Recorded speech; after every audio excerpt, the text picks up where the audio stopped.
Don't tell me about the positions you've held. Tell me about the problems you've solved. So you see, if we want someone to bet on the jockey, they need to have examples of where we have solved these problems before, where we have turned around a company, where we have produced profits, where we've delivered things on deadline, where we troubleshot things that went wrong and we're able to recover. So when we give those real life examples of where we've been there, run this, that's when they believe it, because they realize we've done it before for someone else. We can do it again for them. This is Impact, the podcast where we explore entrepreneurship, mindset, and health to provide you with the ingredients for an unregrettable version of your life story. All right, practitioners, listen up. I have had a conversation over and over again for the last few weeks, and that is happening in my DMs or on our coaching calls or with members of our broader community. And every time the question is, Meghan, what exactly do I need to have in place in order to have more freedom with respect to my income and my time? I just can't keep working. And what we have found after working with literally thousands of clinicians, whether you're a naturopathic doctor, an MD, a DO, a TCM practitioner, it doesn't matter. We have found that there are 5 common elements that are in place in an individual's business when they are able to capture time or money freedom. And so what I've done is I've put together a free training for you. This free training is going to be taking place on March 29th and again on April 4th. I'm giving you some options because we're doing it live. In this training, I'm going to show you the exact 5 ingredients that you must have in place to have options in your practice beyond trading time for money, even if your regulations are tricky where you practice. I'm going to show you how to increase your recurring revenue. I'm going to identify the sources of business risk that most practitioners are overlooking. I'm going to help you understand what key decisions you need to make to stop trading time for money and treading water within your practice. And I'm going to talk about how to market your practice strategically so that it's not in alignment with your time, it's in alignment with your value. If this sounds of interest to you, you can head on over to our show notes, meghanwalker.com/podcast to find the link in today's episode's show notes. You can also register by heading over to clinicianbusinesslabs.com, and there will be a prompt right there, front and center on the website. I will see you there. As a general rule, I do not read multiple nonfiction books by a single author. I read one that you write, I get the gist of it, I'm not going to come back for all of them. There's so many ideas out there in the nonfiction world that it's not that I can't be bothered. It's that the FOMO of the new material in other places seriously takes over. Now, there have been 2 exceptions to this. The first is Ryan Holiday. The first time I was out reading something by Ryan Holiday, I was running. It was a hot day in June. I totally remember where I was because every 30 seconds I needed to stop to scribble down some new idea or to recapture a sentence that he had just shared. He's an incredible author. That book that stopped me in my tracks was called The Ego is the Enemy. And I have subsequently devoured everything else Ryan Holiday has ever written. Now, there is a second author that has done the same thing to me, and her name is Sam Horn. I first encountered Sam at a conference, Mindshare conference, and I'd heard rumblings about her brilliance at putting words to the ideas, to the sort of bumbling ideas that we have as clinicians around programs or other things. She could just immediately capture them and put them into a framework and title them and make it intriguing and cultivate curiosity with audiences. And I wanted to figure out what this woman was all about. And so I sat down beside her at a breakout that was happening one lunch hour. Now, I want you to picture this because we were in Phoenix in October. So it was about 100 million degrees out. And the table was situated in such a way that only 1/3 of it actually had shade, and everyone else ran the risk of death if they sat in the sun in order to be part of this conversation. And the only space for me was to sit in the blazing sun so I could have access to Sam's ideas. And my plan was just to listen in. And where I was situated, it meant that I spoke last. And the next session started, and suddenly I found myself sitting outside, melting under the Phoenix sun with Sam Horn. And let me tell you, her reputation preceding that was nothing compared to the conversation that we had. We started to play with ideas, as she would say. We threw down words. We took these esoteric concepts and suddenly turned them into something that could start to feel real. Sam is gifted at this, and we know this not only through her multiple decades of work in this realm, but as the leader of the Intrigue agency, as the founder of the Tung Fu Training Institute, as the author of countless books, as someone who herself has a TEDx talk and works with others to help position their ideas for TEDx. She works with founders who are looking to pitch investors. She works for speakers who are looking to nail that keynote. Her gift is to move people from a place of, as she talks about in this interview, infobesity to intrigue. When I have members of my mastermind who are struggling with how they title something or how they pull the words together to make their work intriguing or matter or capture attention, there is only one resource I send them to, and that is the body and breadth of work of Sam Horn. It is a total dream to have her on the podcast. We blew apart the concept of leadership and how one goes about earning respect. There's not a single human who wants to have impact in the world who shouldn't be listening to this conversation. So it is my pleasure and with excitement that I introduce you to my friend, Sam Horn. Sam Horn, welcome to Impact. Thank you so much. I'm really looking forward to sharing some ideas with your listeners. Well, I'm just going to say before we get into anything so that my listeners really understand, anytime I have an opportunity to speak to you is an absolute honor. And it is like cotton candy for my brain. You have this tremendous capacity to triangulate vocabulary and ideas and then throw them all together into this framework that becomes this sort of intellectual lunch. And I love it. I thoroughly enjoy these opportunities. And so true to form, we walked in with one agenda and had a really quick conversation. And we are going to shift course slightly on what it is that we are speaking about. But before we do that, Sam, I'm wondering if you can give my audience, I was going to say, a quick background on who you are and why you're so uniquely positioned for this conversation, but your experience is so broad. I'm not sure how we can make this quick, but I know if anybody can do it, you can. 60 seconds. Ready, go, right? Go. Okay, 60 seconds. CEO of the Intrigue agency, and I have the Holy Trinity. I write, speak, and I coach. So when I write, like we said, I just got a wonderful new publisher weekly review of my book, Talking on Eggshells. Tung Fu's been out there selling for 25 years. When I speak, it's for Intel, Cisco, Boeing, Asian Leadership Conference, etc. And when I coach, I work on their TEDx talks or South by Southwest talks, their signature keynotes, and on what you and I are going to be talking about today, which is think of an important communication. And you want this approved, or you want this funded, or you want this green lighted.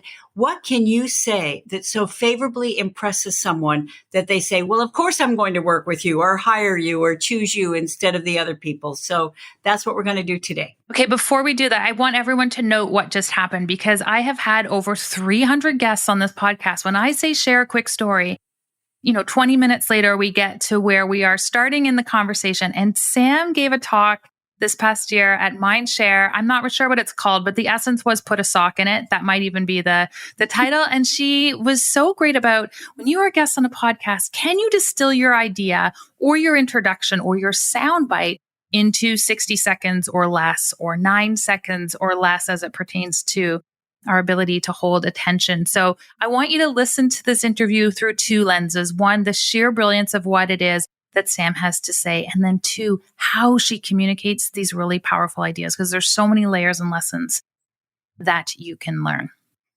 So, thank you. And a comment about that is that I think, I helped start and run the Maui Writers Conference. Writers Digest said it was the best writers conference in the world. And one of our favorite keynoters was Elmore Leonard.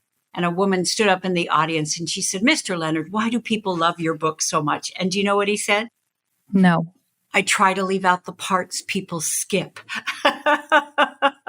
So we're going to leave out the parts people skip. We're going to hit the ground running and deliver so much value that if we do this with our decision makers, we're going to open doors and close deals. Great. Okay, so let's jump into this concept of earning respect, because I think sometimes we have a false narrative around how respect is earned. I will share an observation that one of the arenas in which I find people assume that they are going to be conferred respect is based on the length of time they have spent in school or the number of letters they have behind their name. But I suspect that that has nothing to do with the formula of how one actually earns respect. So let's start there. How do we earn it if not through school?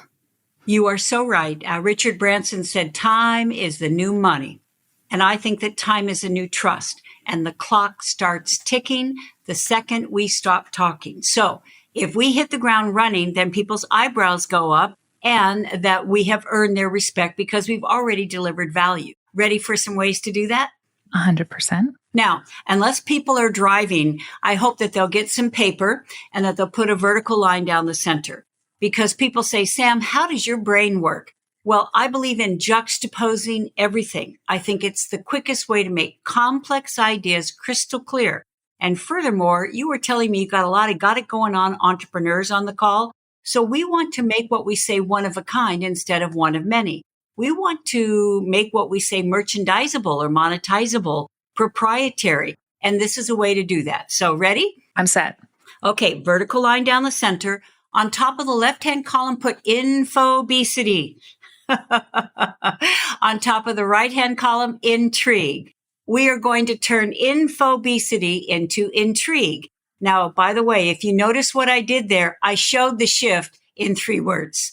Infobesity to Intrigue, right? So we already have the meta idea. Now we immediately go to an example. So 60-second example. Going to hold me accountable for this? Got it. Okay, Maui Writers Conference, first year, you could pitch your screenplay to Ron Howard. You could pitch your novel to the head of Simon & Schuster. A woman came out of her pitch session with tears in her eyes. I said, what happened? She said, I put my manuscript down on the table. He took one look at it. He said, I don't have time to read all that. Tell me in 60 seconds what it's about and why someone will want to read it. She said, I just saw my dream go down the drain. And so the first thing we're going to do to turn Infobesity into Intrigue, over on the left, put tell. Over on the right, put ask. Haven't we been told to tell people what we're going to tell them and then tell them what we told them and then tell them? That's a prescription for being a bore, snore, or chore. So here's what we're going to do over on the right. Now, do we have time for a 60-second story to set up how we can turn telling into asking? You sure do. Okay. So I think you know I was the pitch coach for Springboard Enterprises. We've helped women entrepreneurs get $26 billion in funding and valuation. Robin Chase, a Zipcar, Gail Goodman, a Constant Contact. So Kathleen Callender, a Springboard person, came to me. She said, I got good news and bad news. I said, what's the good news? She said, I'm speaking in front of a room full of investors at the Paley Center in New York. I said, that's great news. I said, what's the bad news? She said, Sam, I'm going at 2:30 in the afternoon. I only have 10 minutes. She said, you can't say anything in 10 minutes. She said, how can I explain my team credentials and our exit strategy and our financial projections? And I said, you don't have 10 minutes. You have 60 seconds. 60 seconds. Want to hear the 60-second opening we came up with that helped her win millions in funding? And she was Business Week's most promising social entrepreneur of that year. Of course I do. By the way, let's step out, see what we're doing. If you do a podcast interview, if you do a media interview, they ask a question, answer. No. That's just flat, isn't it? It's like you ask and like you tell a story and then ask, can I tell that story? Or would you like the other 2 of those 3 steps or something? Now we have a dialogue instead of a monologue, right? Mm-hmm. Okay. 60-second story. Here we go. Did you know there are 1.8 billion vaccinations given every year? Did you know up to a third of those are given with reused needles? Did you know we're spreading and perpetuating the very diseases we're trying to prevent? Imagine if there were a painless, one-use needle for a fraction of the current cost. You don't have to imagine it. We've developed it. In fact, are your eyebrows up? Do you want to know more? Guess what? Kathleen Callender of PharmaJet. Do you know how she used to start off her explanation, elevator speech, PowerPoint deck? No. Explaining that PharmaJet was a medical delivery device for subcutaneous inoculations. It was a what? Look, see how our eyebrows are crunched up? We don't get it. And if people don't get it, we don't get what we want. So we turn medical delivery device into subcutaneous inoculations into these three parts. Now, I hope people are going to write this down. Think of something you want a yes to. Think of something you need to explain. Think of a product or a program or a service or an idea. Step 1. What are 3 did you know questions you could ask about the problem you're solving, about the issue you're addressing, about the need you're meeting? Now, what are startling statistics? Did you know that this number of people are being affected? Did you know that the cost has gone up this much? Did you know that this is actually getting worse? Quickest way to get cynics' attention is to introduce something they didn't know. So 3 startling statistics about the problem you're solving, etc. Step 2, use the word imagine. The word imagine pulls people out of their preoccupation because they're picturing your point. They're not distracted. They're seeing what you're saying. Link the word imagine with 3 attributes of your program, 3 benefits of your product, 3 advantages of your services. Go back to Kathleen Callender. Think about her decision makers. What were they thinking about, worrying about, concerned about? Well, reused needles, so we made it one use. They're thinking about painful inoculations, so we made it painless. Almost all decision makers care about money, so we made it a fraction of a current cost. Do you see how in a world of infobesity, we distilled her UVP into one succinct sentence where people are going, who wouldn't want that? Step 3, say these words. You don't have to imagine it. We're, boom, doing it. Here's an article. Here's a testimonial. Here's, an endorsement from a respected thought leader.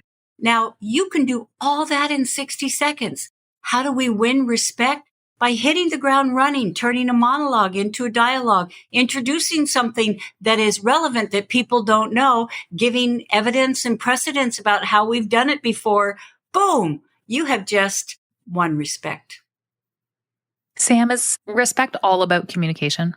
Ah, interesting. I think, wouldn't you say it's communication and example, right? Mm-hmm.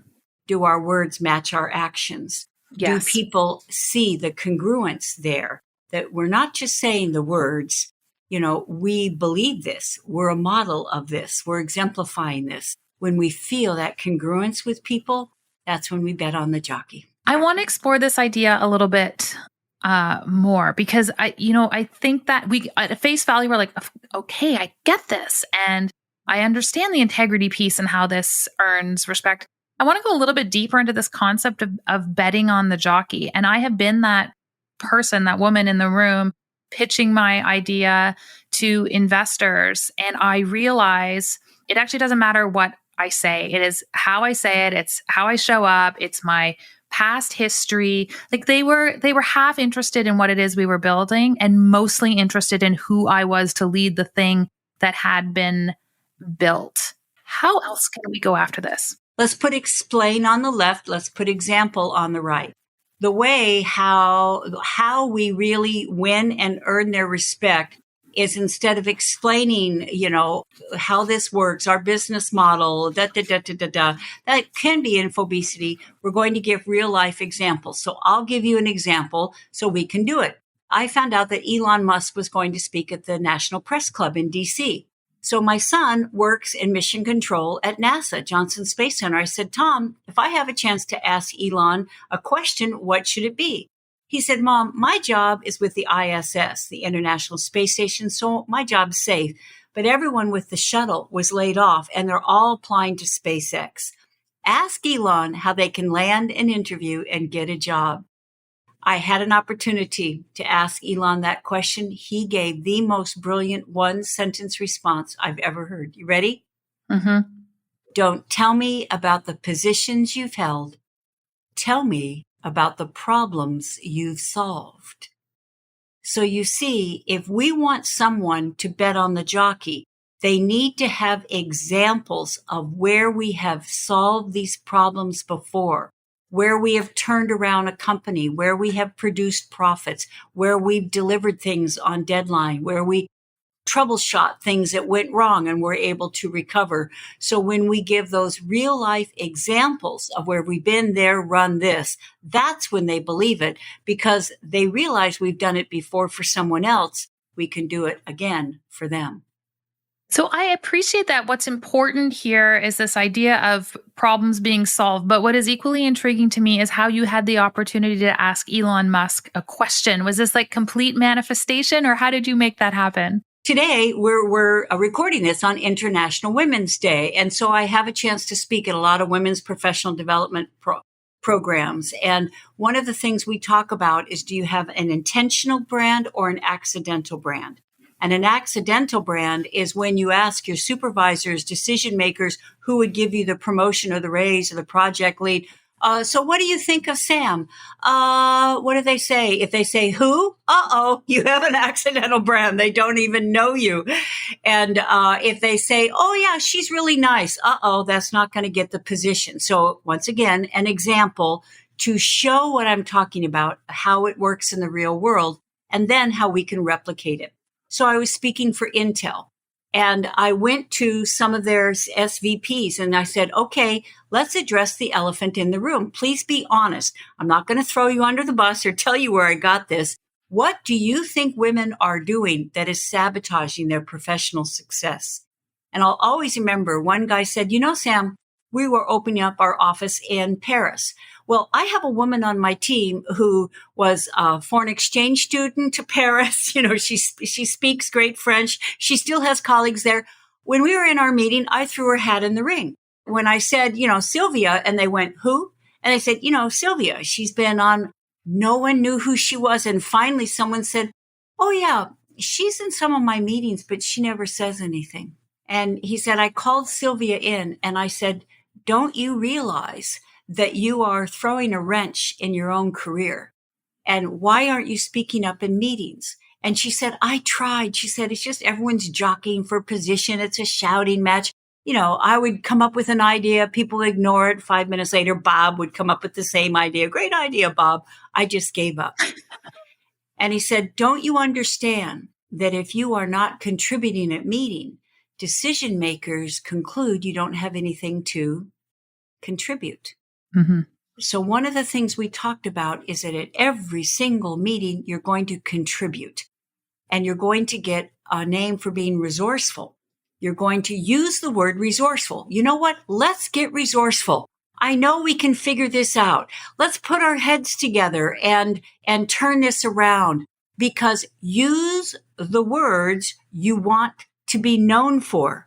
Because if you use the word resourceful a lot, they're going to conclude you're resourceful, right?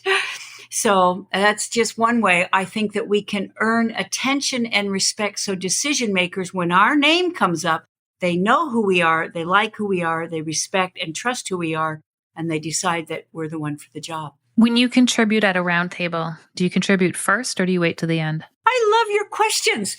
Guess what? We do what happened yesterday. Founders Institute, which is worldwide, had their annual meeting. Tim Draper, big investor, was their speaker. And then we went into breakout rooms. I'm not throwing him under the bus because it was a wonderful event. However, we had people from dozens of different countries. And when we went into the breakout room, guess what?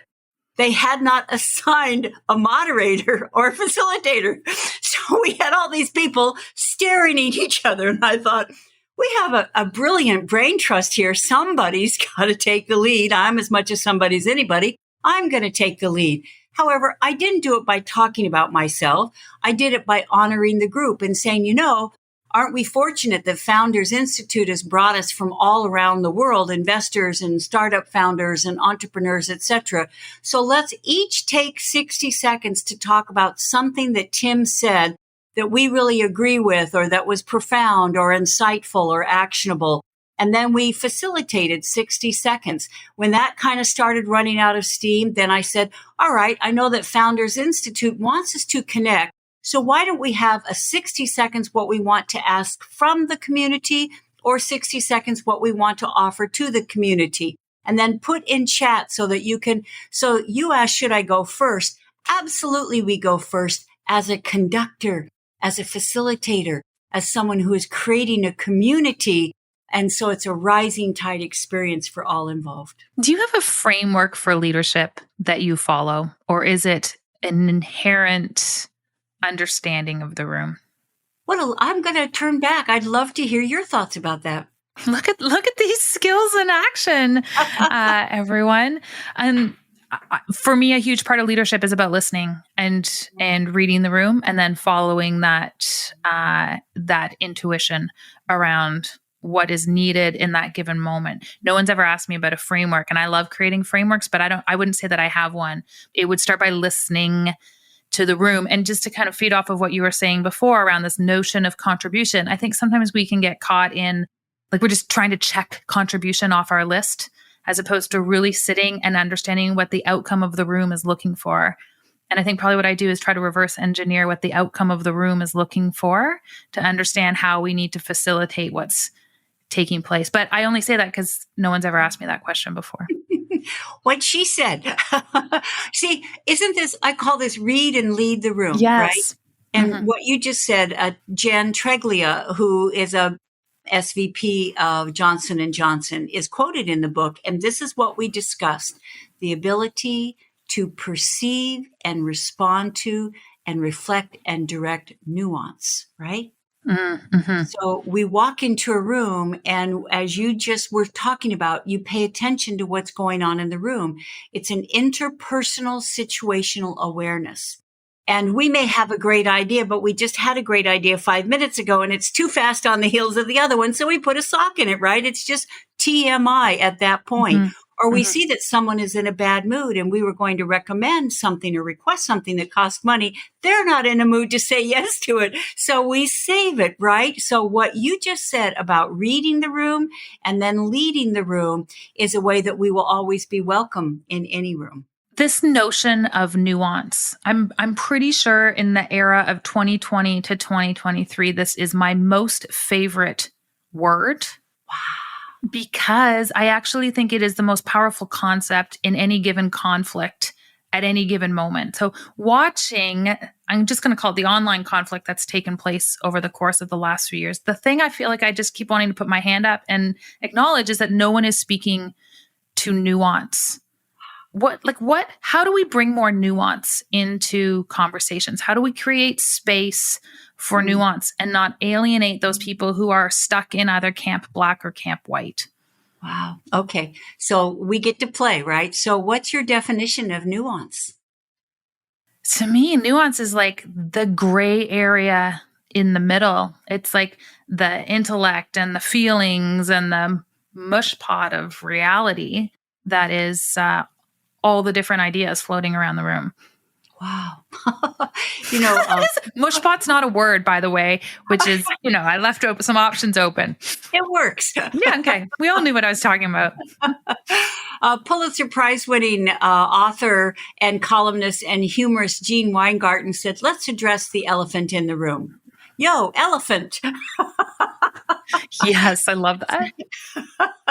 So see, what you're talking about is if we take the time to jump off our own agenda, right, and we pay attention to the elephant in the room, is it maybe these two people over here are saying they're agreeing, but their jaw is clenched, right? Is it maybe the decision maker over here is back in his or her chair with complete lack of animation, right, or enthusiasm. And it's like, the answer is going to be no, folks. We've got to do something to get them literally and figuratively on the edge of their seats where their eyebrows are up, their lights on in their eyes, where they're showing some enthusiasm. So what you just said about paying attention to nuance and understanding that nuance is running the show. Nuance is totally running the show. And if we're not seeing it, I also feel like we're missing the boat. There's an incredible amount of anger and at the same time opportunity floating around the world. If we would just like throw on the nuance lens and witness it in our day-to-day lives. This is a huge part of the lens through which I see content right now, but sorry, you were going to jump in there. Well, it's just because we've been talking about business and workplace and investing and pitches and so forth. So let's switch gears for a second. Can we give a parenting example that is in alignment with what we were just discussing? Sure. Do you need me to throw the parenting example down or do you have one? Oh, no, I've got one. Oh, good. And do you also help with parenting, Sam? Because I've got a lot of things we can throw down. Oh, boy. Well, and that's why I thought of this example, because what you were talking about is once again sensing. You talked about the potential outcomes and understanding we can either reflect what's happening or we can direct what's happening. And if we are paying attention to the nuance and to what we do want instead of what we don't, we often can say something that will facilitate that. So here's the example is that I was in New York and I was visiting my son, Andrew, and Mickey and their son, Hero. And Hero was about 1 year old at that time. So he was crawling and creeping everywhere, right? So we're in the living room and Hero crawls over and there's a guitar on a stand and he hauls himself up on the guitar and he starts pounding on the string. Now, Andrew could have done a lot of things. He could have yanked the guitar away and said, no. He could have said, Hero, stop that. He could have said a lot of things. Do you know what he said? No. One word. Gentle. I saw Hero's face change.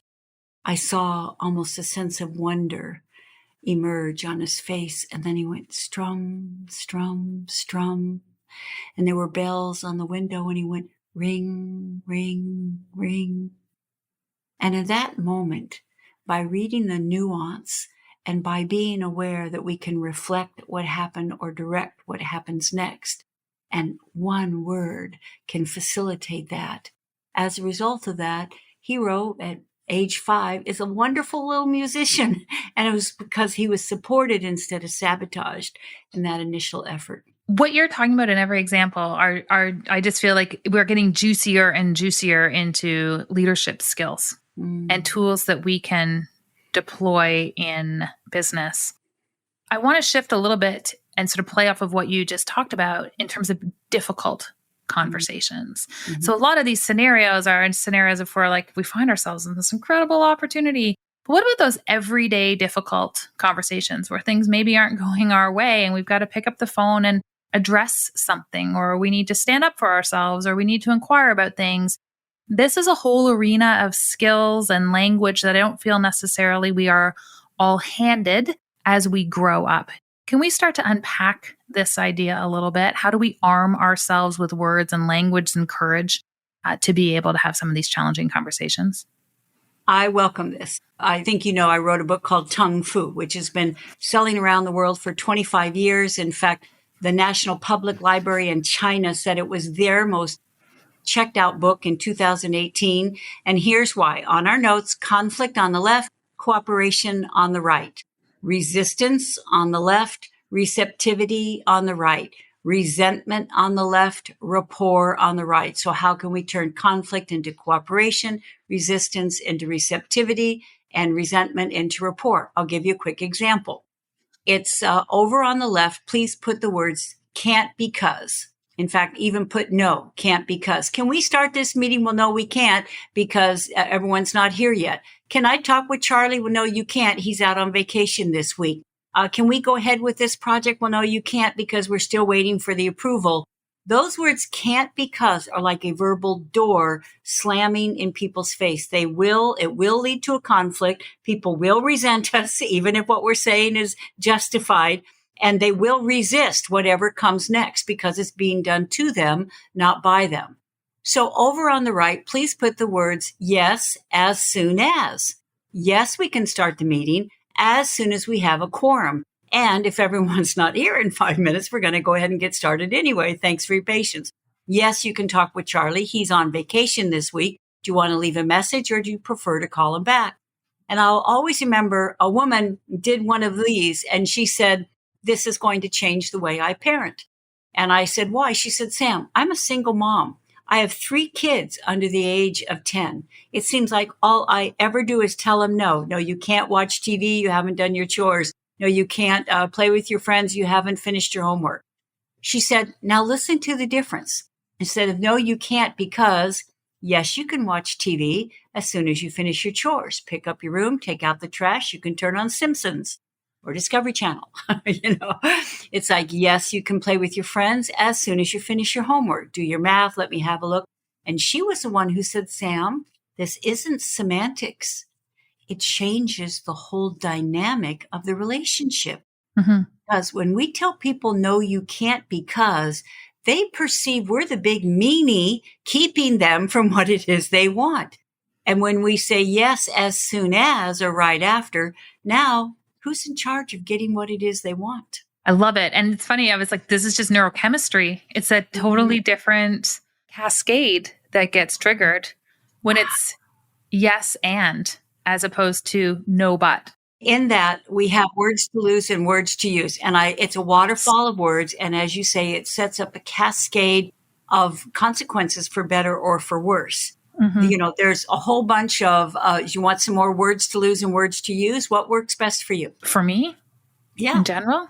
Mm-hmm.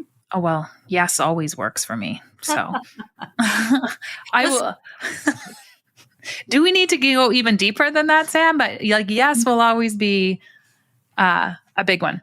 Let's think about someone, a naysayer, who is thinking of the exception to this rule, because justifiably they may be thinking, Sam, sometimes there is no as soon as. Sometimes I just can't give people what they want. What do I say then? Over on the left, put the word there's nothing or there's no way. Especially with the pandemic and so forth, there are a lot of times there's no way I can change things. It's not my decision. Stop blaming me. There's nothing I can do. And when we use the words there's nothing or there's no way, people conclude we don't care. We're not listening. And that's when they get louder in an effort to make us care or listen. Over on the right, here's the example. I certify people in Tung Fu, and there's a woman named Gwen Fujie in Hawaii, and she's been very close with her brother all of their life, and his health had really deteriorated. He finally went and got tests done, and then the doctor called and said, please come in and see me at 9:00 tomorrow, and please bring a family member with you. And he knew it was not good news. She said she went with him to the doctor's office, and when they walked in, the doctor had his head down. He had all the charts and the scans and so forth in front of him. And without looking up, he said, it's stage 4 cancer. We caught it too late. There's nothing we can do. That was it. She said she wanted to reach across the desk and say, couldn't you at least say, I wish there were more I could do? Couldn't you at least say there's something I can suggest? Here is the contact information for support groups so you can, in the real world, there are times we are the messenger of bad news and we cannot change the bad news. We can change the way we deliver the bad news so at least people know that we care instead of shrugging our shoulders, not my fault, don't blame me, nothing I can do. It's interesting as you're just talking about this language, and I appreciate that. I found this clinically when I was in practice. Like I witnessed every day the power of giving people hope. Wow. I felt that part of my responsibility, although I was never delivering this type of news, part of my responsibility of what I had to bring to the table was also the game plan for hope. What does hope look like in this particular scenario? Because it cushioned the experience or the expectations. But it opened up, like back to this idea of neurochemistry, it opened up a totally different pathway that worked adjacent to the news. So, I mean, that's just a framework or thought that made me, that you brought up in that moment. It's so powerful. John F. Kennedy said, our task is not to fix the blame for the past. It's to fix the course for the future. And as you just said, over on the left is helpless and hopeless. and over on the right is helpful and hopeful, right? And when something goes wrong, the more we belabor the past, who dropped the ball, how unfair this is, how undeserved this was, the more we enlarge what has gone wrong, correct? Which leads to us feeling more helpless and hopeless. And when we fix the course for the future, so how can we prevent this from happening again? What are we going to do about this now? How can we support this person in their time of need? That it really hinges on that fixing the course for the future and finding solutions, not fault. It's interesting as you're saying this, because on the left with a lot of these different words, a commonality to me is that you can achieve or get a sense of power from them. The buck stops here, or no, you can't. I was recalling as you were talking, there was a mastermind I didn't return to, and they asked my feedback why. And I said, to be honest, it hinged on this one man at the front of the room who was consistently given airtime. And all he did all day long was go, yeah, but. And I was like, the energy of that and having to hold space for that meant that all of us were constantly having to justify this new idea we were being presented with. And I was like, I'm out. So he was doing it. You could see he was doing it so he could command a sense of power. And when I look at the words on the right, or I feel the energy of the words on the right, they are powerful. And power and powerful are entirely different. If you give people hope, you are powerful. That's not like you owning the power. I don't have a question with this. This is just sort of the energy and essence of what we are talking about here. But it comes full circle to respect. Like, respect at the end of the day is going to genuinely be conferred to people who have an understanding of how to be powerful, not necessarily just hold power. That's profound. What you just said is really the essence, the quintessence of talking on eggshells and of Tung Fu, which is, as you said, on the left, undermines relationships. Over on the right, it adds to relationships.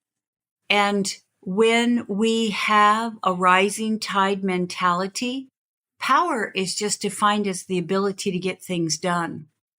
And if we want to get things done, then the more we enlist people and cooperate with them and make it a win for them, the more they will want to do this instead of they have to, or they're being paid to, or they're being told to.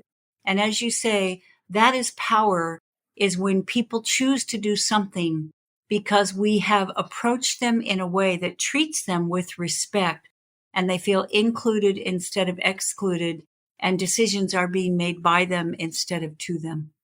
I'm going to pick up off of this even further. I wish we had a whiteboard right now, Sam. I feel like the through line from power to powerful, and the thing that enables the zip line from one to the other is work on or acknowledgement of your self-worth. And the deeper your self-worth goes, the easier it is to move towards places that make you powerful, as opposed to hanging on to power. But I'm going to have to sit with that one. That is that's a meditation for a morning on my side. I doodle as I podcast. And so that is just what I doodled onto this piece of paper as we were ziplining from power to powerful with self-worth. See, you just articulated in 17 years of Maui Writers Conference, we would have authors get up and say, you have to work with an outline. The next speaker would say, I never work with an outline. You have to work first thing in the morning. I never get going until night. The only thing they agreed on was what you just said. Ink it when you think it, jot the thoughts when they're hot, muse it so you don't lose it. And as you already know, because you do it all the time, you are kinesthetically articulating what is coming to you and through you, right? And so instead of just thinking it, which is one sense, when we embody it and kinesthetically write it down, it becomes a creative act that is tangibly joyful and satisfying, isn't it? It's totally satisfying. I feel if I was a better artist, I would collate these and share them. But absolutely, if you don't write it down, I remember hearing this in one of your books, Ink It When You Think It. And I was like, that is so true. And I had about 10 other ideas while I was out on a walk that day listening to your book. They're gone. They're like, I thought they were just so good they would come back to me. No, there's like millions of dollars worth of good ideas that have just evaporated into the ether. But it's absolutely true. And so let's imprint this for all of our listeners, is that we make a living from our mind. And what you just said about, we assume that we'll remember it in the morning, that when we get back from the walk, that so forth. No, they don't call them fleeting thoughts for nothing, right? Is that best, first thought, best thought.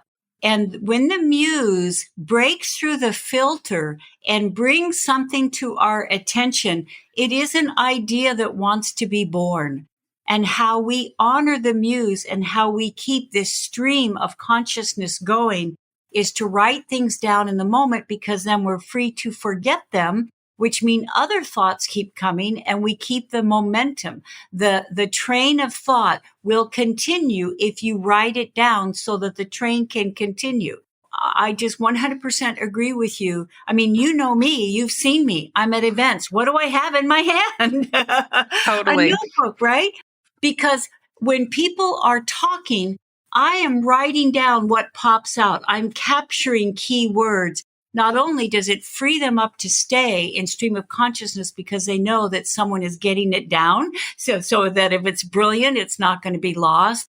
So not only is it a way of honoring them, when it finished, guess what these are? Dots. Kierkegaard said, we can only understand life backwards. We have to live it forward. Steve Jobs said, you can't connect the dots forward. You can only connect them backward. 100% disagree. Brilliant men. It's like, when you're right, you're connecting dots in real time, aren't you? Collecting and connecting dots. Absolutely. It is like, it's the gateway to flow. We didn't have a chance to get into it, which means we're going to have part 2 of this conversation, which I'm already excited about. But can you give our audience just like a little bit of a lift the veil on what talking on eggshells is all about? Kinsey reported that rudeness is getting worse and incivility is on the rise. And we've all experienced this. I know families who are not meeting together anymore because one person has a volatile political belief, that they have different views on vaccinations or whatever. I believe that our role and goal in life is to be a peacemaker and to see how we can use language and set an example so other people respond in kind. And that when we go first and when we show that we can act in integrity and get things done, that we can be kind and compassionate and be a force of nature and a force for good, that the more we do that, then the more other people see that it's possible and choose to do it too. And I believe this is our contribution. This is amazing. I'm going to call this episode a crash course in leadership with Sam Horn. I've got a few quick questions for you, Sam, as we wrap up the interview. I call these my impact ingredients. My first question is, what is your motivational beverage of choice? Whether it's healthy for me or not, I have to say coffee. I do have coffee first thing in the morning, and it puts a little pep in my step. The current pendulum of research is totally in your favor. So just hang out in that space for now. What is the biggest non-negotiable for you in your life? Interesting. Being close with my family and friends.